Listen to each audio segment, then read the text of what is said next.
Hello, driver's ed students. This is Mr. Kaysen. Hope everybody's doing well. Today we are going to talk about driving in rural areas, Chapter 15. Chapter 16, which Mr. Calhoun did last week, was about expressway and interstate driving. Today we're going to discuss in this chapter driving in rural areas. 15.1 Characteristics of rural driving. You can see the stats on your screen. Rural roads account for 80% of all roads in the United States, 40% of the vehicle miles traveled, and 61% of our nation's traffic fatalities. And we'll get into that a little more as we progress into the chapter, why we think that the traffic fatalities, why the number is so high. So you can kind of start thinking about that in your head, and we'll discuss those factors as we move on.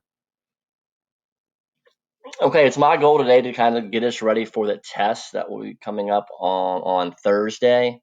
A lot of the test questions come from the bold statements here on these slides. So you really want to be able to pay attention to some of these bold statements, the vocabulary, and things like that. Okay, so what makes a rural roadway? Rural roads can be constructed of many different types of material. You can see on the right, it could be paved. The shoulders could be wide or narrow, the shoulders being the side of the road, or they may be dirt or gravel, like you see in the other picture. So unlike expressways, these rural roads can a lot of times have lack of adequate lighting, which can make it difficult to see at night. Trees, signs. You can see on the picture here a lot of the driving environment on rural roads are a lot different than when we're driving on interstates.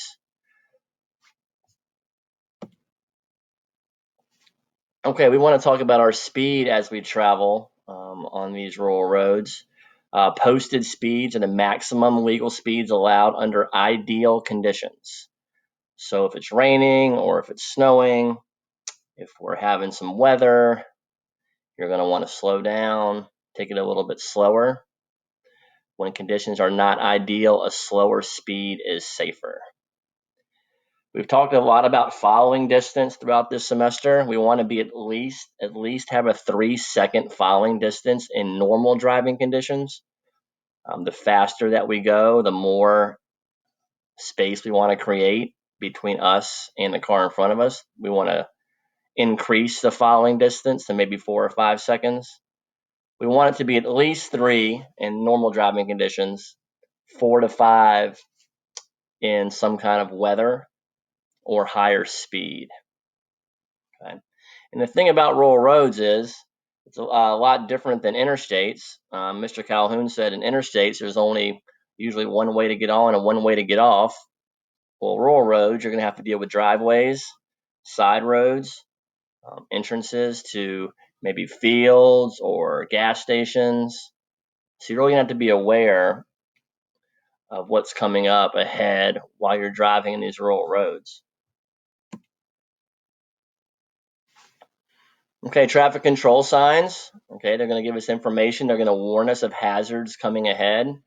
You can see in that bottom picture there, the diamond warning sign is telling us that there's a stop sign ahead.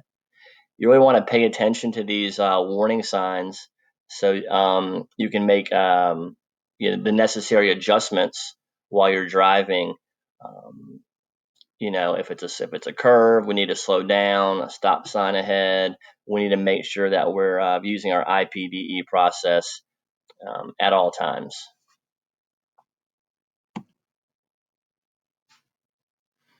Okay, roadside hazards on these rural roads that we're traveling. The shoulders, which I talked about earlier, the side of the road, they may be soft and uneven. A lot of times there are deep ditches on the sides of the road. Trees Shrubs, snow piles created by a snowplow can restrict your line of sight. You can see that picture down at the bottom. Okay. We always want to be alert for drivers who could turn into our path without warning.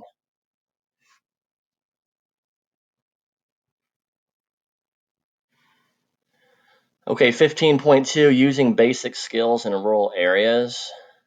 Now, a lot of you, well, we know that really around Oak Park River Forest area, there's not a whole lot of rural roads, but I'm sure some of you have driven on them, whether going to a relative's house, going to a sporting event, something like that. We're always using our IPDE process at all times. And that really goes with every time we're behind the wheel in any environment. We're using our IPDE process, but especially in rural areas.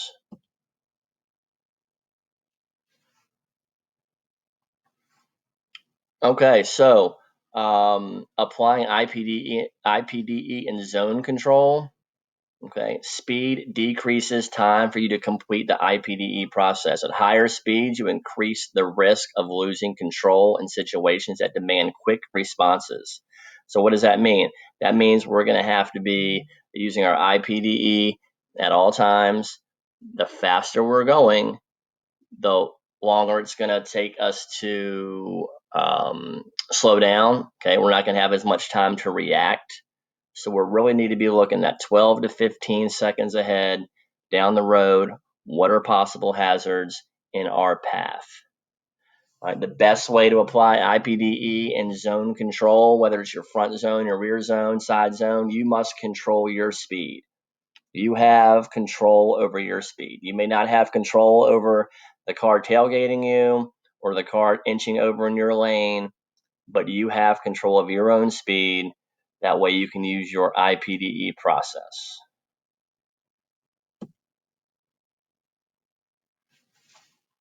Okay, we talked a little bit about it in chapter 16. The higher speed, the faster we're going. It's just more difficult to maintain control of the vehicle. It takes longer to stop. Okay, we could skid, we could lose control of the vehicle. You want to drive at a speed at which you know you will be able to brake and steer your vehicle without losing control. Okay. You want to always assess your road conditions and adjust your speed accordingly. Okay, and the question here is, can you identify points of conflict in this situation? Well, if we look at the picture together, we see we're driving behind the red truck. The orange sign is telling us that there's a construction up ahead. We have cars coming in the opposite direction, and so it's just a 2-lane road. So we have to be aware of cars coming in the opposite direction also. We want to create a good following distance between us and the red truck. You can see we have cars getting ready to pull out of that gas station. Okay, and we can see our speed limit sign is 40 miles an hour. So we want to make sure we're keeping it right at the speed limit and not, going over the speed limit there. Okay, we've talked about visual search patterns all semester, and I'm sure your behind the wheel teacher has ingrained that in your head. Okay, we want to look 12 to 15 seconds. 12 to 15 second visual lead covers more area because of the higher speeds. Okay, the greater your visual lead, the more time you will have to identify and safely respond to hazards and unexpected situations. So again, we are looking far enough down the road. We are trying to identify points of conflict. We are trying to identify signs, any sort of hazards in the road, so that way we're ready when the time comes.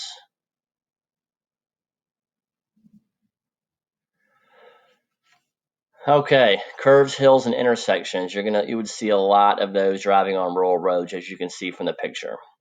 Okay, again, expressway, interstate driving, mostly straight, mostly multi-lanes, no intersections. Hills sometimes depending on where you're driving, curves sometimes depending on where you're driving. But generally flat, straight driving. Well, rural roads is different.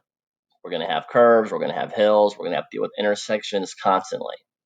we need to use our IPDE process to handle them safely.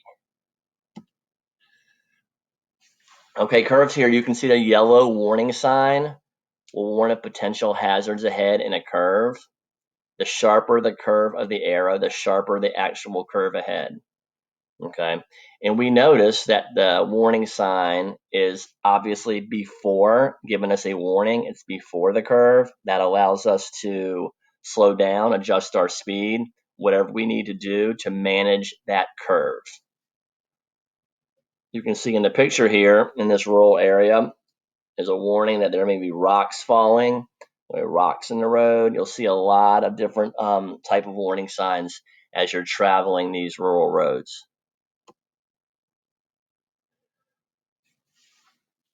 Okay, a little more about curves. Curve warning signs often have smaller yellow rectangular advisory speed signs just below the main sign.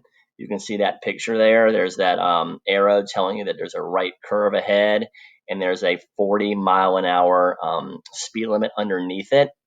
This is a suggested maximum travel speed under ideal conditions for the curve. Therefore, advisory speeds are lower than the posted speeds. They want you to go slower, and you should be going slower through these curves on these rural roads. Okay, it is the maximum, again, that advisory speed sign is the maximum travel speed under ideal conditions for that curve. You can see in the picture it's a little wet, it's a little rainy. Conditions aren't as ideal. We're going to need to go slower. Okay. If you look in your book on page 298, it'll give you 9 steps on how you could handle these curves safely. Hills, the biggest thing about hills is it's restricting your line of sight. Obviously, if we're going up the hill, okay, as you approach the crest or the top of the hill, you want to slow down, use lane position 1. Okay, maybe ease off the accelerator a little bit. At night, okay, we want to look at the crest of the hill for light, since this can indicate an approaching vehicle. All right, intersections. When we talked about intersections early in the semester, we learned that intersections have a high percentage of collisions, and we are dealing with intersections when we're driving these rural roads also. Some rural intersections have traffic lights, others just have stop signs. You want to identify the intersection. This will help you anticipate problems and give you extra time to deal with them. Okay, so if we can identify an intersection earlier, that way we will be able to, anticipate, and we will be able to use our IPDE process at these intersections. Okay, most rural intersections have a side road intersecting a main road. Okay, so you always want to be aware of side roads as you're driving down these rural roads. All right, a little bit more about following distance. We talked about it earlier. When conditions are less than ideal, increase your following distance. Okay, we want to use greater following distances when being tailgated, driving on a steep downhill slope, or following a motorcycle. Okay, so the question right now says, is the truck driver using a good following distance while driving at 45 miles per hour? He's pretty close to that RV in front of him. That's probably he probably needs to give more following distance in that picture there. All right, multi-lane roads. Some multi-lane rural roads have only a yellow, it could be dashed or solid line separating traffic moving in opposite directions. Okay. We should never cross a solid yellow line. This is a test question, except to make a left or to go around an object blocking your lane. The reason this is the danger of a head-on crash is very high. There are cars, there's traffic going in the opposite direction right next to you. All that's separating you is that yellow line. There's no cement median like there might be on the expressway. Most of the time, it's just a yellow line, solid or broken, that separates you from oncoming traffic. So we need to be very careful when we're driving these multi-lane rural roads.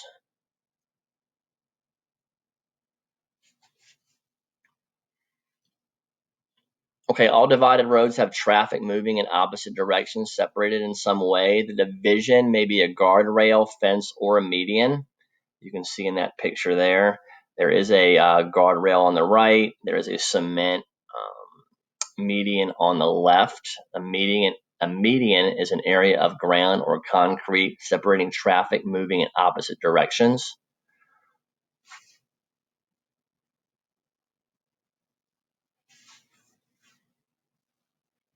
Okay, when you have to cross a multiple lane road, cross each half as if you were crossing a one-way street. If a large enough median crossover area exists, move into it. If you need to turn left after stopping, remember you'll be entering the fastest lane of traffic moving in the direction you want to go. So if we are making a left, we'll need to make sure our gap, which we've talked about this semester, is at least a 6 to 8 second gap to enter that lane safely. All right, lane selection when it's a multi-lane road and it's kind of the same as driving on the expressway or the interstate. We want to try to stay in the right-hand lane. We've talked about this before. The left lane is usually for passing or vehicles preparing to make a left turn. Okay, so you want to try to stay in the right lane. It's just easier to manage. All right, when we are turning at intersections, we are turn right from the right lane. We've talked about that, from the right to the right.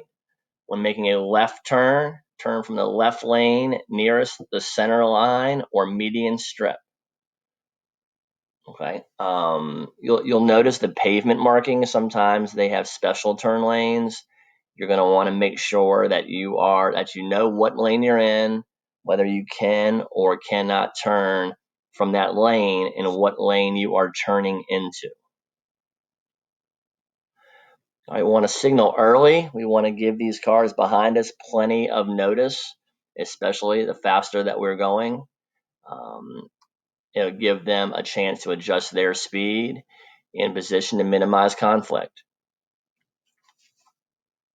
All right, if we are looking in our rear zone as we are turning and we see a vehicle approaching and believe it may not be able to stop in time, don't make our turn. Try to accelerate, go straight ahead if the conditions of the intersection allow you to.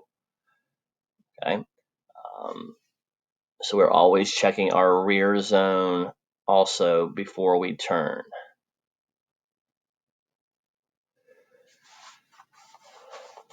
All right, as we enter a multi-lane road, we talked a little bit about this, like entering expressways. If turning right onto a multi-lane, we want to enter the nearest right lane.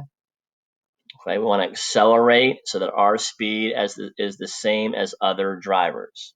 Okay, so it's kind of just like the same premise as using the acceleration lane on an expressway. As we turn on to a multi-lane road, we want to accelerate so we can get up to the flow of traffic. If turning left onto a multi-lane road, remember you will need a larger gap with oncoming traffic. Okay, we want to cross the lanes on your side of the roadway when safe, turn into the nearest lane, and then accelerate.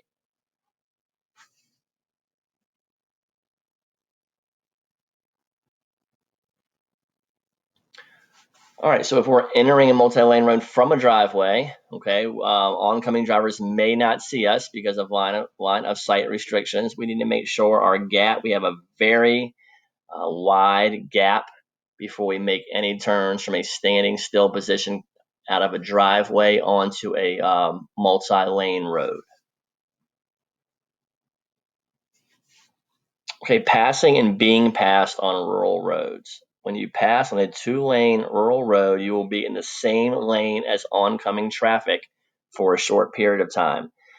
Very dangerous, very high risk maneuver. I don't suggest doing a lot of passing on these 2-lane rural roads until you've had a lot more experience. because again, you are going to be driving in oncoming traffic in that lane, the same lane as oncoming traffic will be driving in. All right, when we decide to pass, we want to ask ourselves, is it really worthwhile? Is it legal? And is it safe? Okay.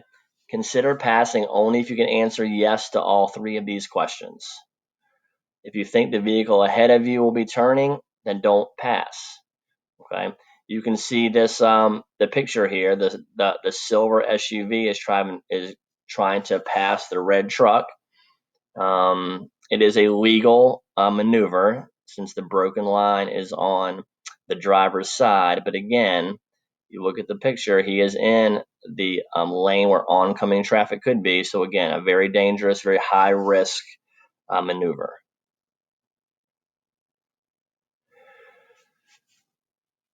All right, when we execute our pass, we can kind of follow along in the diagram here. Okay, we want to move from your following distance position to your ready position. So you can see we are starting to position the vehicle more to the left. We definitely want to signal, check our blind spot, and then we want to change lanes smoothly. Okay. So again, as we drift over to our left, we want to make sure that there is traffic, oncoming traffic. There is no oncoming traffic. You can see in the picture that car coming at the yellow car is pretty close. As we pass the vehicle in front of us, we want to accelerate at least 10 miles an hour faster than the vehicle you are passing.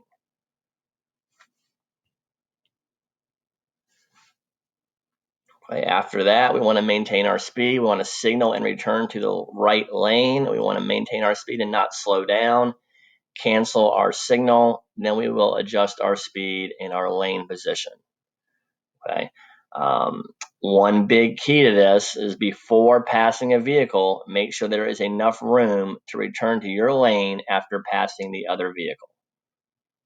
Okay. So if you're going to go to pass the car in front of you and you can see that space is kind of getting shorter, not as much room to get over, then you're going to want to think twice about making that pass. Okay, passing on multi-lane roads, check all lanes going in your direction before you pass on a multi-lane road. Okay, so it's kind of the same deal as we're making a lane change. We want to signal, we want to check our blind spot. Generally, all passing should be done in the left lane.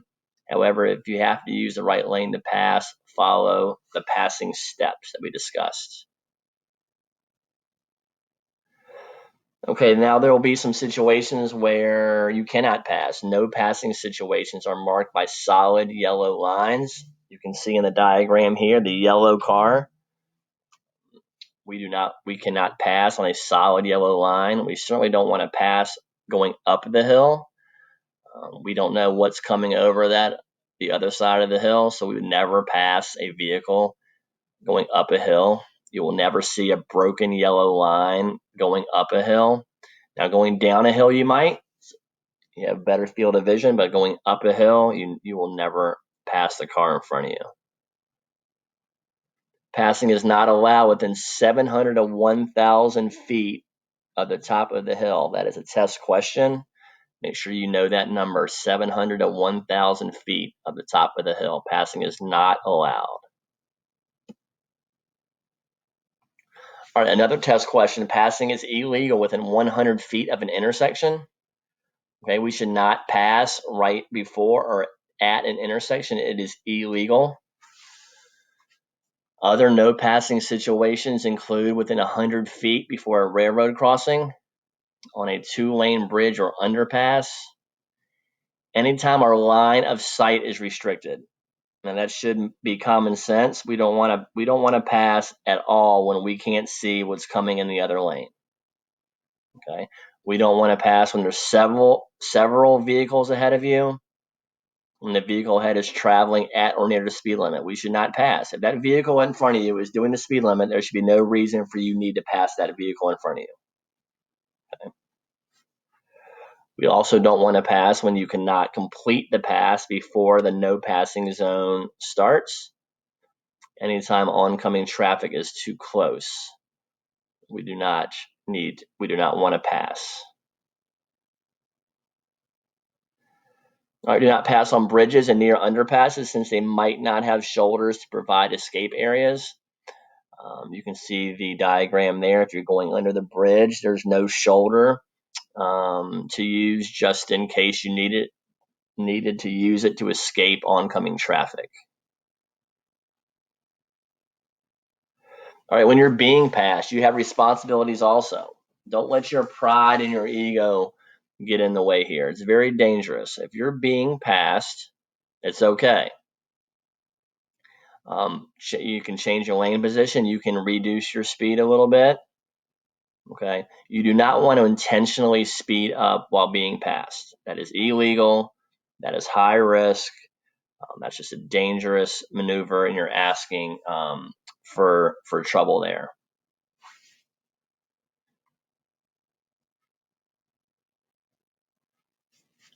Okay, in rural areas, we may encounter vehicles, animals, and situations that we don't normally encounter in city driving.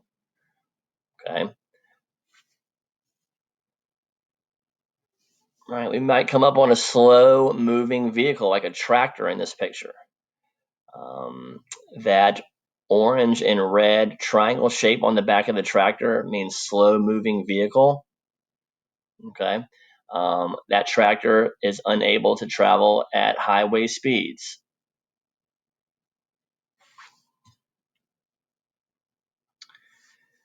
If you find yourself closing to less than 3 seconds behind a slow moving vehicle, slow down and prepare to pass. The red and orange triangle again mounted on the slow moving vehicle helps drivers identify them quickly, even from a distance. So if we're using our IPDE process, we're looking 12 to 15 seconds down the road, we should be able to identify the tractor moving slowly well down the road, gives us time to decide how we're going to maneuver around that slow moving vehicle. All right, we have to deal with a lot of animals on these rural roads. You can see in the picture here.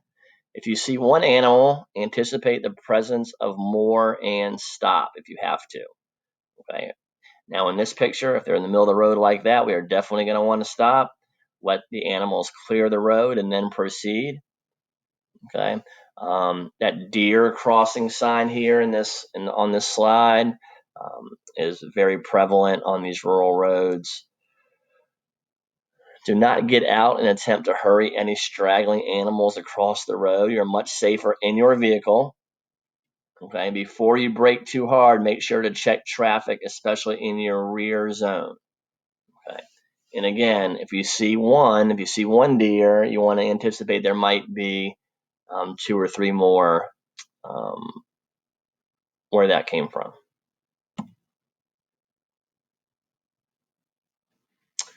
All right, some safe driving tips. Have you heard the expression, like a deer caught in headlights? If you see a deer while driving at night, sound your horn. Do not use your headlights. Deer tend to freeze, whereas loud sounds will more likely cause them to flee.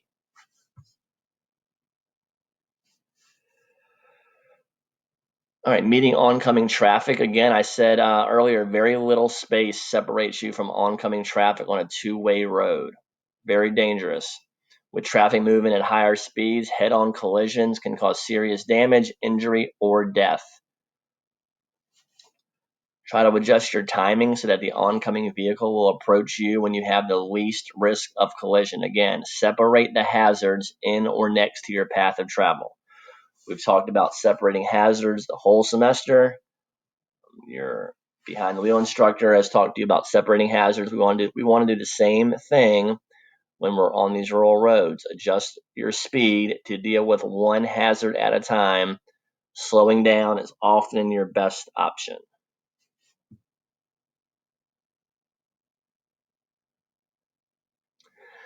All right, railroad crossings in rural areas many times do not have flashing lights and gates.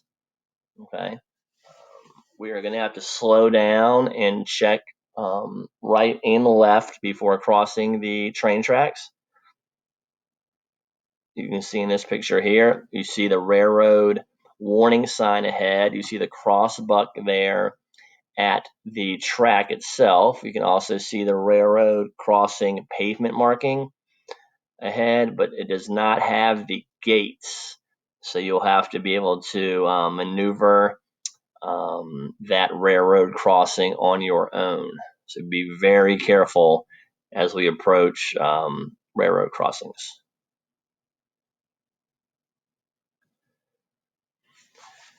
All right, special driving environments. Driving through mountains and deserts can challenge your patience, energy, and skills. Be particularly aware of your vehicle's gauges while driving. You can see in the diagram here, it looks like we're probably in some, heading into some mountainous area where there's a lot of fog. Fog can be very dangerous.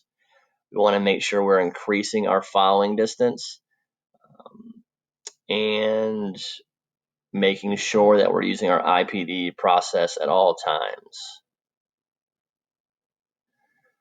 Mountain driving can be a little stressful, right? Up and down the mountain. Gravity will make our vehicle go faster downhill and slower uphill. We learned about that this semester. Mountain roads often zigzag across the mountain with a series of sharp turns called switchbacks. A switchback bends sharply in the opposite direction. So you can see the warning sign ahead here that is a very sharp curve ahead, and that we will be heading back in the opposite direction.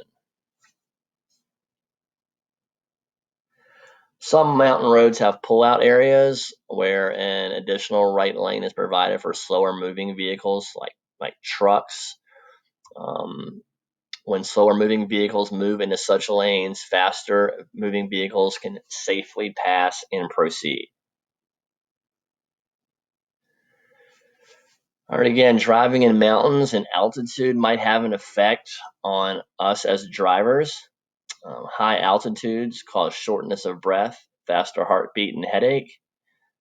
Lower amounts of oxygen at higher altitudes can reduce concentration and cause drowsiness. That is a test question. Do not drive if you feel these effects, if you are feeling these effects, or if you are tired. Again, so this is the end of the slideshow. I would just, say that rural roads can be very dangerous. We need to constantly be using our IPDE process, constantly being aware of what's going on around us, and just taking our time and just being safe. So when you're out there on these rural roads, I hope you take your time, be safe, and I want everybody to have a great day. Remember, Chapter 15 test will be on Thursday.